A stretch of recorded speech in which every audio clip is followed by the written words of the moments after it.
शुक्लां विचारसारपरमाद्यां जगद्व्यापिनीं वीणापुस्तकधारिणीमभयदां जाड्यान्धकारापहां हस्ते स्फाटिकमालिकां विदधतीं पद्मासने संस्थितां वन्दे तां परमेश्वरीं भगवतीं बुद्धिप्रदां शारदां। శ్రీ మహాగణాధిపతయే నమః. శ్రీ మహాసరస్వత్యై నమః. శ్రీ గురుభ్యో నమః. మే నెలలో గోచార ఫలితాలు ఎలా ఉన్నాయో తెలుసుకుందాం. మే మాసంలో ఉన్నటువంటి గ్రహస్థితిని ప్రధానంగా మనం చూసినట్టయితే సూర్య భగవానుడు 15వ తారీఖు వరకు మేషరాశిలో సంచరిస్తున్నాడు. తదనంతరం వృషభ రాశిలోకి ప్రవేశించి మాసాంతం వరకు కూడాను వృషభ రాశిలో ఉంటున్నాడు. కుజుడు 12వ తారీఖు వరకు మీనంలో సంచరిస్తున్నాడు. 12 నుండి మాసాంతం వరకు మేషరాశిలో సంచరిస్తున్నాడు. బుధుడు 1వ తారీఖు నుండి మేషంలో సంచరిస్తున్నాడు. 15వ తారీఖు వరకు ఉంటున్నాడు. 15వ తారీఖు నుండి వృషభ రాశిలోకి ప్రవేశిస్తున్నాడు. 29వ తారీఖు వరకు వృషభంలో ఉంటున్నాడు. 29 నుండి మాసాంతం మిథున రాశిలో ఉంటున్నాడు బుధుడు. గురువు మిథున రాశిలో సంచరిస్తున్నాడు. శుక్రుడు 14వ తారీఖు వరకు వృషభ రాశిలో సంచరిస్తూ 14వ తారీఖు నుండి మిథున రాశిలోకి ప్రవేశించి మాసాంతం కూడాను మిథున రాశిలో సంచరిస్తున్నాడు. శనైశ్చరుడు మీనరాశిలో సంచరిస్తున్నాడు. రాహువు కుంభరాశిలో సంచరిస్తున్నాడు. కేతువు సింహరాశిలో సంచరిస్తున్నాడు. ఈ విధంగా ఈ మే నెలలో గ్రహస్థితి ఈ 8 ముఖ్యమైనటువంటి గ్రహాల యొక్క సంచారము ఉంది. దీన్ని ప్రధానంగా చేసుకొని 12 రాసుల వారికి గోచార ఫలితాలు ఎలా ఉన్నాయో తెలుసుకుందాం. మేషరాశిలో జన్మించినటువంటి స్త్రీలకు ఈ మే మాసంలో ఉన్నటువంటి గ్రహస్థితి మూలకంగా వారు సంచరిస్తున్నటువంటి స్థానాలను ఆధారంగా చేసుకున్నట్టయితే మహిళలకు ఎలా ఉంటుంది ఈ మే మాసము అనే విషయాన్ని మనం ఒక్కమారు చూద్దాం. ఈ నెల లోపల మహిళలకు ఆత్మవిశ్వాసం బాగా పెరుగుతుంది. 2 గ్రహాలు అనుకూలంగా ఉన్నాయి. ఇక కుటుంబ బాధ్యతలు మట్టుకు పెరుగుతాయి మహిళలకు. పిల్లల విషయం లోపల కానివ్వండి, సోదరులు, స్నేహితులు, కుటుంబ పెద్దలు వీళ్ళందరి యొక్క బాధ్యతలు పెరిగేటువంటి అవకాశాలు ఉన్నాయి. భర్తతో కొంత మాటల విషయం లోపల కొంత తేడా వచ్చేటువంటి అవకాశాలు ఉన్నాయి. కాబట్టి కొంత సంయమనంతో అనవసరమైనటువంటి మాటలు మాట్లాడకుండా కొంత జాగ్రత్తగా స్టెప్స్ తీసుకోవడం అవసరము. ఇక దాంపత్యంలో ఓపిక చాలా అవసరము ఈ మాసం లోపల స్త్రీలకు ముఖ్యంగా. ఇక ఉద్యోగం చేస్తున్నటువంటి వారికి పని లోపల భారం పెరుగుతుంది, ఒత్తిడి పెరుగుతుంది. మానసికంగా మీరు ప్రెషర్కు గురయ్యేటువంటి అవకాశాలు ఉన్నాయి. ఐటీ రంగంలో ఉన్నటువంటి వారికి, సాఫ్ట్వేర్ రంగంలో ఉన్నటువంటి వారికి, బ్యాంకింగ్ రంగంలో ఉన్నటువంటి వాళ్లకు కూడాను కొత్త అవకాశాలు గోచరిస్తున్నాయి మహిళలకు. ఇక వ్యాపారం చేసేటువంటి మహిళలకు కొత్త ఆలోచనలు ఉద్భవిస్తాయి. కొత్త బిజినెస్ చేయాలి, కొత్త రకమైనటువంటి ఒక ఇన్వెన్షన్ తీసుకొని రావాలి, పెట్టుబడులు పెట్టాలి అనేటువంటి ఒక మనస్తత్వం మీ లోపల డెవలప్ అయ్యేటువంటి అవకాశాలు బాగా కనబడుతున్నాయి. అయితే పెట్టుబడులు మట్టుకు జాగ్రత్తగా చేయాలి. ఇక విద్యార్థినులు పోటీతత్వానికి నిలబడి కష్టించి ఏకాగ్రతతో మీరు నిలిచినట్టయితే సత్ఫలితాలను పొందే అవకాశాలు ఉన్నాయి. పరీక్షలలో కొంత కష్టపడవలసినటువంటి సమయము. గృహిణులకు ముఖ్యంగా పనిభారం పెరుగుతుంది. ఇక ఆరోగ్యము మిశ్రమంగా ఉంటుంది ఈ మాసం లోపల. ఖర్చులు మట్టుకు పెరుగుతాయి. అనవసరమైనటువంటి ఖర్చులు ఊహించనివి ముందుకు రావడం మూలకంగా చేతిలో ఉన్న డబ్బు కొంత వృధా అయ్యేటువంటి అవకాశాలు కనబడుతున్నాయి. ఏది ఏమైనప్పటికీ ఆదాయం మట్టుకు స్థిరంగా ఉంటుంది. స్నేహితుల సహాయం అందుకుంటారు. ప్రేమ విషయం లోపల మీకు మిశ్రమైనటువంటి ఫలితాలు ఉన్నాయి. పిల్లలతో కానివ్వండి, భర్తతో కానివ్వండి, వీళ్ళందరితో కూడాను మిశ్రమైనటువంటి ఫలితాలు ఉన్నాయి. కాబట్టి దాన్ని మీరు సద్వినియోగపరుచుకున్నట్టయితే సంతృప్తిని పొందేటువంటి అవకాశాలు ఉన్నాయి. ఇక మేషరాశిలో జన్మించినటువంటి స్త్రీలు వివాహ ప్రయత్నంలో ఉన్నటువంటి వారికి కొంత ఆలస్యం గోచరిస్తుంది. కనుక మీ వైపు నుంచి ఎఫర్ట్స్ అనేవి చాలా అవసరము అనే విషయము మనకిక్కడ ఈ గ్రహస్థితి మూలకంగా తెలుస్తుంది. పిల్లల యొక్క పెంపకము, పిల్లల చదువు, ఉద్యోగము, సెటిల్మెంటు వీటిపైన కొంత దృష్టి సారించాలి మీరు. ప్రయాణాలు ఉంటాయి. ఇక చిన్న చిన్న గొడవలు మీకు సంభవించే అవకాశాలు కనబడుతున్నాయి. కనుక పెద్దల సలహా తీసుకోండి. పెద్దలను ఓవర్లుక్ చేయకుండా కుటుంబ పెద్దలకు తగినటువంటి మీరు సపర్యలు చేస్తూ మంచి పేరును ఇంటిలో సంపాదించుకున్నట్టయితే చాలా మట్టుకు మీకు ఈ అభిప్రాయ భేదాలు దూరం అయిపోతాయి.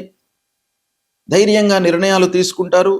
సహనం ఓవరాల్గా ఈ మాసంలో మీకు అవసరము. ఇక ఉద్యోగంలో ఉన్నటువంటి మహిళలకు మట్టుకు తప్పకుండా ఈ మాసం లోపల శ్రమతో కూడుకున్నటువంటి ఫలితాలు ఉన్నాయి కాబట్టి కొంత శ్రమించవలసినటువంటి మాసం. మొత్తానికి మంచి ఫలితాలే ఉన్నాయి.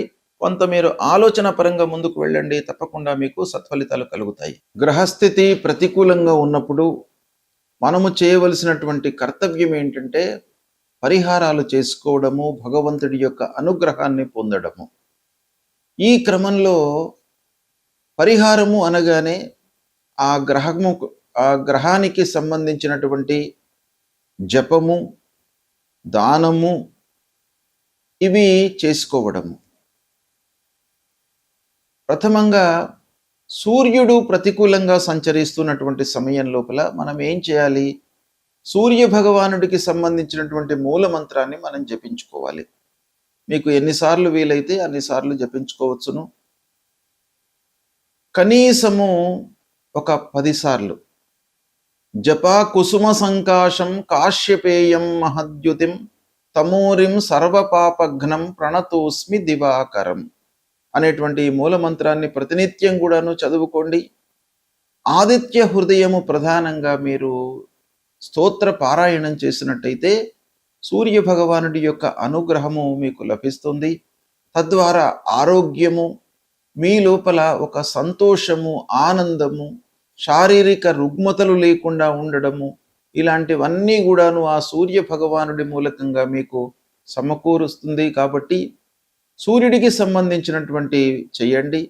గాయత్రి ఉపాసన చేయండి. సూర్య నమస్కారాలు చేయండి. సూర్యుడికి అర్ఘ్యప్రదానం చేయండి. ఇవి చేసినట్టయితే మీకు ఆరోగ్య సమస్యలు లేకుండా ఉంటాయి.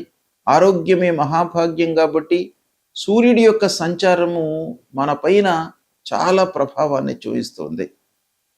డైరెక్ట్గా మనకు ఆరోగ్యం పైన, ఆరోగ్యం ద్వారా మిగతావన్నీ కూడాను లింక్ అయి ఉంటాయి. కాబట్టి ప్రథమంగా ఆరోగ్యానికి ఉండడానికి సూర్య భగవానుణ్ణి మీరు సంతృప్తి కొరకై ఈ స్తోత్ర పారాయణం చేసుకోండి. అదేవిధంగా అంగారకుడు ప్రతికూలంగా ఉన్నప్పుడు అంగారకుడు 3, 6, 11 స్థానాల లోపలనే మనకు అనుకూలమైనటువంటి ఫలితాలను ఇస్తాడు. కనుక అంగారకుడు ప్రతికూలంగా ఉండడానికే ఎక్కువ అవకాశాలు ఉంటాయి. కాబట్టి అంగారకుడిని ప్రీతి చేసుకోవడానికై, అంటే కుజగ్రహమును ప్రీతి చేసుకోవడానికై అధిష్టాన దేవత అయినటువంటి ఆ సుబ్రహ్మణ్య స్వామిని పూజించండి. సుబ్రహ్మణ్య స్వామిని పూజించడం మూలకంగా మీ లోపల కోపోద్రేకాలు, అసహనము ఇవి లేకుండా ఒక సమతుల్యతతో మీ మానసిక స్థితి ఉండేటట్టుగా ఆ భగవంతుడి యొక్క అనుగ్రహం కలుగుతుంది. కాబట్టి ఆ సుబ్రహ్మణ్య స్వామిని కొలవండి. ప్రతినిత్యం కూడాను ధరణీ గర్భ సంభూతం విద్యుత్ కాంచన సన్నిభం కుమారం శక్తిహస్తంచ మంగళం ప్రణమామ్యహం అనేటువంటి మూల మంత్రాన్ని ప్రతినిత్యం కూడాను చదువుకోండి. ఇక బుధుడు ప్రతికూలంగా ఉన్నప్పుడు బుధుడు ముఖ్యంగా మనకు ఆలోచన, మన సమయస్ఫూర్తితో తీసుకునేటువంటి నిర్ణయాలపైన ప్రభావాన్ని చూపిస్తాడు. వ్యాపారం పైన ప్రభావాన్ని చూపిస్తాడు. కాబట్టి ఆ బుధుడి యొక్క అనుగ్రహం కావాలి. మంచి స్థితి లోపల మనకు ఒక ఉండడానికై ఆ బుధుడి యొక్క అనుగ్రహం కావాలి. కాబట్టి ఆ బుధుడికి సంబంధించినటువంటి అధిష్టాన దేవత విష్ణుమూర్తి ప్రతినిత్యం కూడాను ఆ శ్రీమన్నారాయణుణ్ణి మీరు స్తోత్రం చేయండి. విష్ణు సహస్రనామ పారాయణం చేసుకోండి. ఒకవేళ మీకు విష్ణు సహస్రనామ పారాయణం చేసుకోవడానికి సమయం లేనట్టయితే ఒక శ్లోకం అందులో నుండి వనమాలి గదీ శారంగి శంకీ చక్రీ చ నందకి శ్రీమాన్ నారాయణోర్ విష్ణు వాసుదేవోభిరక్షతు అనేటువంటి ఆ మూల మంత్రాన్ని ప్రతినిత్యం కూడాను చదువుకోండి. గురు భగవానుడు గురుగ్రహము ప్రతికూలంగా ఉన్నప్పుడు మనం ఏం చేయాలి? మూలమంత్రాన్ని ప్రతినిత్యం కూడాను చదువుకోండి. దేవానాంచ ఋషీణాంచ గురుంకాంచన సన్నిభం వందనీయం త్రిలోకానాం తం నమామి బృహస్పతిం అనేటువంటి మూలమంత్రాన్ని చదువుకోండి. సద్గురువులను సందర్శించుకోండి. మాతాపితృవులను సేవించండి. తద్వారా మీకు ఆ గురు భగవానుడి యొక్క అనుగ్రహం లభిస్తుంది. ఇక శుక్రుడు మనకు సంతృప్తిని ఆనందాన్ని ఇచ్చేటువంటి గ్రహము కాబట్టి శుక్రుడి ప్రీతికై మహాలక్ష్మి అమ్మవారిని మీరు పూజించండి. తద్వారా మీకు అనుకూలత కలుగుతుంది. ఇక ప్రధానమైనటువంటి గ్రహము శనీశ్వరుడు. శని ప్రతికూలంగా ఉన్నప్పుడు తప్పకుండా పరిహారాలు చేసుకోవాలి. నీలాంజన సమాభాసం రవిపుత్రం యమాగ్రజం ఛాయా మార్తాండ సంభూతం తం నమామి శనీశ్వరం అనేటువంటి మూలమంత్రాన్ని ప్రతినిత్యం కూడాను జపించండి.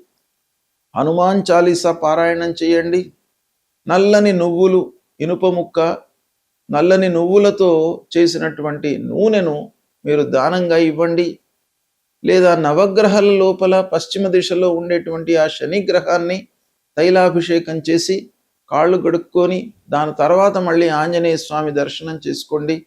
అలా చేసుకున్నట్టయితే మీకు శని భగవానుడి యొక్క అనుగ్రహం లభిస్తుంది. ఇక రాహువు ప్రధానమైనటువంటి గ్రహము. మన లోపల భయభ్రాంతులను క్రియేట్ చేసేటువంటి గ్రహము. తెలియకుండా ఒక ఇల్యూజన్కు గురి చేసేటువంటి గ్రహము. కాబట్టి రాహు ప్రీత్యర్థమై అమ్మవారిని దర్శించుకోండి. దుర్గామాత యొక్క అనుగ్రహాన్ని పొందండి. అర్ధకాయం మహావీర్యం చంద్రాదిత్య విమర్దనం సింహికా గర్భ సంభూతం తం రాహుం ప్రణమామ్యహం అనేటువంటి మూలమంత్రాన్ని ప్రతినిత్యం కూడాను చదువుకోండి. ఇక కేతువు మన లోపల ఒక విరక్తిని క్రియేట్ చేసేటువంటి గ్రహం. కేతువు ప్రతికూలంగా ఉన్నప్పుడు మనకు ఆ విషయం పైన అశ్రద్ధను క్రియేట్ చేస్తాడు. శ్రద్ధ లేకుండా మనం పని చేసినట్టయితే సక్సెస్ రేట్ అనేటువంటిది తగ్గిపోతుంది సహజంగా. కాబట్టి ప్రతి విషయం లోపల కూడాను మనకు శ్రద్ధ భక్తులు సమకూర్చుకోవడానికి ఆ కేతువు యొక్క అనుగ్రహం కావాలి. కేతువు యొక్క అధిష్టాన దేవత గణపతిని మీరు పూజించండి. ఆ గణపతి మూలకంగా మనకు ఆటంకాలు లేకుండా ఉంటాయి. పనిపైన మనకు శ్రద్ధ కలుగుతుంది. ఆసక్తితో మనము పని చేస్తాము.